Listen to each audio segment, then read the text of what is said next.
Good morning. So today we will discuss about write a program to find the sum of individual digits as well as to reverse the given number and check whether the reverse number and the original number equals, then the number is said to be palindrome. So the question is write a program to find the sum of individual digits of a given number. Sum of individual digits and reverse of a given. Example. For example, if the number that I read from the keyboard is 1, 2, 3, 4, sum is equal to 1 plus 2 plus 3 plus 4 is equal to 10. So sum of the individual digits, the sum I should display sum is equal to 10. For example, our reverse is equal to the reverse of that number. You have to read from the back, 4, 3, 2, 1. So these two outputs should be displayed. Read any number from the keyboard, then I have to design a logic to find the sum of individual digits as well as to reverse the given number. For example, if the input is 1, 2, 5, output is 5 plus 2 plus 1, 8. Reverse is equal to 5 to 1. This is sum. So this needs to be done. Suppose if the reverse number and the original number both are equal, then the number is said to be palindrome. For example, if I input 1, 2, 2, 1, if you read the number from here and as well as from backwards, both are one and the same, right? The number is said to be palindrome when you read the number from left to right and from right to left. If both are equal, then I can display the message on the monitor that the number is said to be palindrome. Otherwise, it's not a palindrome. So this is the thing we have to do. We'll see how to find the logic for it.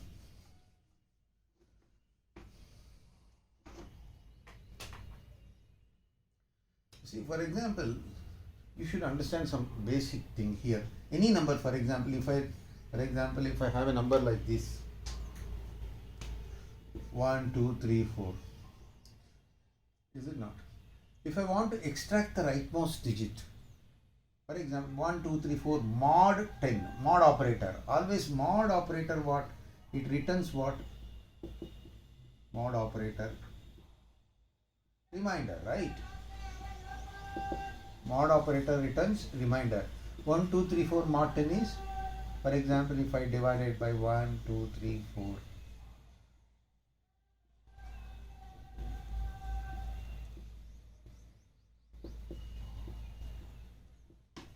This is the reminder, is it not?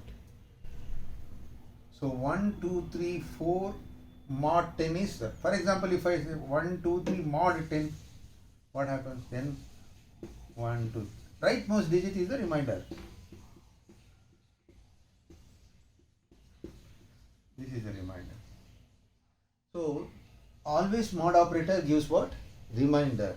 Okay. And the division operator, suppose 1, 2, 3, 4 divided by 10, it gives integer by integer, is always the integer. So this returns quotient. Here you see 1, 2, 3, 4 divided by 10. This is the quotient. So the answer is the division operator gives quotient.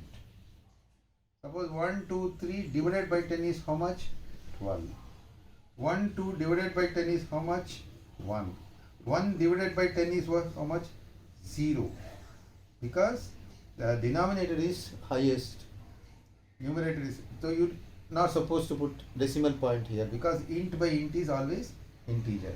That is 1 by 10 is 0. So you don't have any more digits left. So this is the final. Okay. So here what you have to do is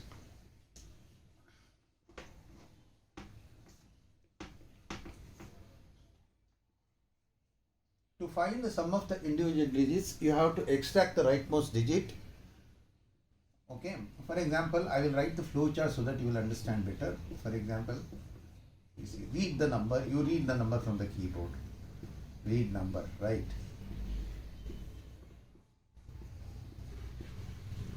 Suppose 1, 2, 3.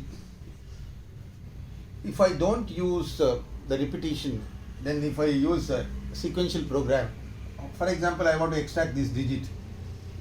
Assume that digit 1 is equal to number mod 10. Okay, so digit 1 is how much? 3. Then number, again I will change that number divided by 10. So number becomes how much? 1, 2. So 1, 2, 3 mod 10 is 1, 2, 3 mod 10 is 3. 1, 2, 3 mod 10 is 3. 1, 2, 3 divided by 10 is 12. Now I will extract this digit now. Second digit. Digit 2 is equal to n mod 10. So digit 2 is how much? 2. N is this is over. Okay. N is equal to n divided by 10. So 1, 2 divided by 10 now. Now it is not 1, 2, 3. 1, 2 divided by 10 is 1. Is it not? N is now 1. That is 1, 2 divided by 10. How much? 10 ones are right. So this quotient. N is 1. Digit 2 is 2. I have extracted this digit also. One more digit left, right? Digit 3 is equal to n mod 10. Now n mod 10 is how much? Digit 3. What is n now? N is now 1. 1 mod 10. 1 mod 10 is 1 mod 10. 10 0. So remainder is 1, right? So digit 3. So this digit also have extracted. N is equal to n by 10. So 1 by 10 is 0. No, I don't have no more digits left for me for the next operation. So n is equal to n divided by 10. Now I have to stop the extracting the remainder as well as dividing as long as n becomes 0. This is the condition. You see here what you can observe, and I can now sum is equal to digit 1 plus digit 2 plus digit 3. Print that sum. So what is digit 1? 3, 2 and 6. Sum is equal to 6. You can do this is sequential program execution. Here what you can observe is you are repeating same steps right here. But the number may be different. But here 1, 2, 3, 4 mod 10, 1, 2, 3 divided by 10. Here 1, 2 mod 10, 1, 2 divided by 10. 1 mod 10, 1 divided by 10. And the same task is repeated for the different digits. But here this repetition should be avoided, is it not? It is time consuming for me to enter the code all the time, and it is a wastage of memory also, is it not? So when there are situations where I have to repeat the same statements, then I should go for using looping control structures, right? How the same thing can be done using looping? Looping is, you can use while loop, do while, okay? Because as long as in here what happens, you have to read the number. Execution starts from mean. So what are the reminder you are going to extract? Reminder. The number you are going to read from the keyboard. And every time you extract the reminder, and you should connect it in some variable, is it not? What is that I have to find out here? What is the input? Input is the number that you read from the keyboard, right? And what is the output? Sum is the output. If suppose the number I give from the keyboard is 0, the sum should be 0, is it not? And reverse should be 0. So in that case, what you have to do, you should initialize one variable called sum is equal to 0. Because every time you extract reminder, you should add that reminder to the sum variable. Okay, and the sum keeps on getting all the reminder by adding that. Sum is 0. Once you extract the reminder, sum is equal to 0 plus that reminder, sum plus reminder. Then again you extract, the sum will be updated. So every time you extract the reminder, that should be added to the sum variable. Okay. Similarly, reverse also. Reverse is equal to 0. So I will tell you what you have to do for that. Reverse is equal to 0. Now, these are the things now. These are the variables that you are going to use in your program. Clear screen. Enter on read. Just on. It is good practice to display a message before giving any input from the keyboard. Input number, input n, scanf, address of integer because it is an integer, address of n. So n is what memory locations are created like this: n, reminder, sum, reverse. So these are the memory locations reserved, okay, like this. Okay. Now what I have to do, when you have to stop extracting the reminder, when your job is done, when n not equal to 0, right? As long as n greater than 0, you keep on extracting the reminder and you keep on adding to the sum as well as you are dividing that number. Once n reaches 0, you stop that, right? For that, while is a keyword, right? N greater than 0 or not equal to, you can use anything. This is the logical, this is a condition. As long as this is true, you are executing the statements within the loop body. Now you have to extract the reminder. So what is that? N mod 10, right? You collect it in reminder. And this reminder you have to add it to the sum. Sum is 0, no? 0 plus RMD. Sum is equal to sum plus RMD. And n is equal to n by 10. And here one more this thing is reverse.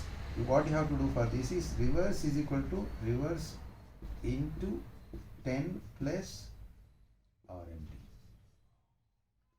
Then n is equal to n by 10. I will tell you this one. So these are the statements that gets repeated as long as n greater than 0 or not equal to 0. So once you come out of the loop, you have to print the sum. Sum is equal to, the value is integer, right? Sum. And reverse also you have to print. Reverse is equal to,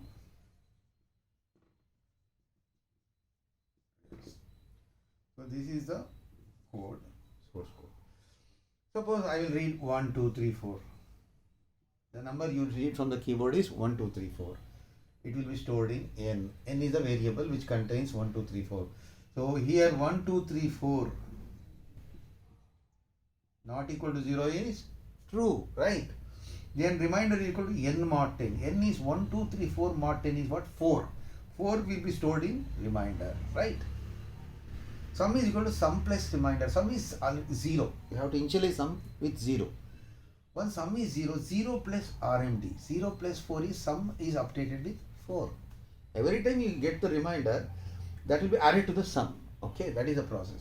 Rev is equal to rev into 10. Rev is already now 10. 0. Is it not? 0 into 10, 0. Plus RMD is what? 4. You see, for example, it is 1, 2, 3, 4. You got this number and reverse now contains 4. Now next becomes it is 3. So how many? If there are 4 digits, 4 iterations, 4 cycles. Iteration is what? Each time of execution. Okay.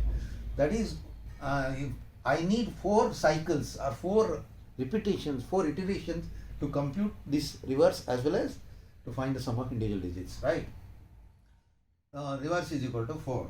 Now n has to be updated because n is for 1, 2, 3, 4. Now I should make 1, 2, 3, 4 to 1, 2, 3, then 1, 2, then 1, then 0. Then I should come out. So I should, this is very important statement which alters the value of the variable used in the condition. There must be, I have told in the previous classes that there must be at least one statement within the loop body which alters the value of the variable used in the condition. To make the condition false, eventually you have to come out of the loop once the job is done and your purpose is served. And if it is, if you don't put this all the time, is you are inside the loop and you are executing the statement, that becomes infinite loop. Okay, n is equal to n by 10. So n by 10 means 1, 2, 3, 4 divided by 10 is 1, 2, 3. So this is one first iteration, one cycle is completed. Okay. In the second iteration, now automatically n goes here. N will be checked again. Now one, not 1, 2, 3, 4. Now 1, 2, 3. 1, 2, 3 not equal to 0 is true, right? You have to repeat the same task. Extract the rightmost digit. Reminder 3. 3 will be stored in reminder. Sum is equal to sum plus reminder. Sum is 4. 4 plus 3. Reminder 7. Rev is equal to rev into 10. Rev is 4. 4 into 10 is 40. 40 plus reminder is 43. You see, I am getting the second reverse. Is it not? 43, because I am using 10 means it is in decimal number. You use 0 to 9 to represent any decimal numbers, right? For that, I am using, this is the 10 to power of 0, 1, 2. Every digit has a weight of 10, right? 10 raised to 0, 10 raised to 1, 10 raised to... For that, I am using 10 here. Okay, rev into 10 plus reminder. N is equal to n by 10. Now I have to change this n value. This is very important. 1, 2, 3 divided by 10 is 1, 2. Now this 1, 2 will not equal to 0 is 2. Now 2, 1, 2 mod 10. 1, 2 mod 10 is what? Reminder is 2. Sum is equal to sum plus reminder. 7 plus 2, 9. So this is 2 only, sorry. 2, 7 plus 2, 9. Rev is equal to rev into 10. What is rev? 43. 43 into 10 is 430. 430 plus reminder. What is that? 432. N is equal to n by 10. 12 by 10 is what? 1. Still I have to another iteration. You need to go 4 times like this. So 1, again 1 not equal to 0 is 0. 1 not equal to 0 is true. 1 mod 10. Reminder is 1. Sum is equal to sum plus reminder. 9 plus 1. 10. Rev is equal to rev into 10. 432 into 10 is 4320 plus reminder. That is 4321. N is equal to n by 10. 1 by 10 is 1 by 10, 0. Because both are integer, denominator is highest number, then it should not put decimal part. Integer is integer. So once n reaches 0, 0 not equal to 0 is what? False. You have to come out of the loop. Print. What is sum?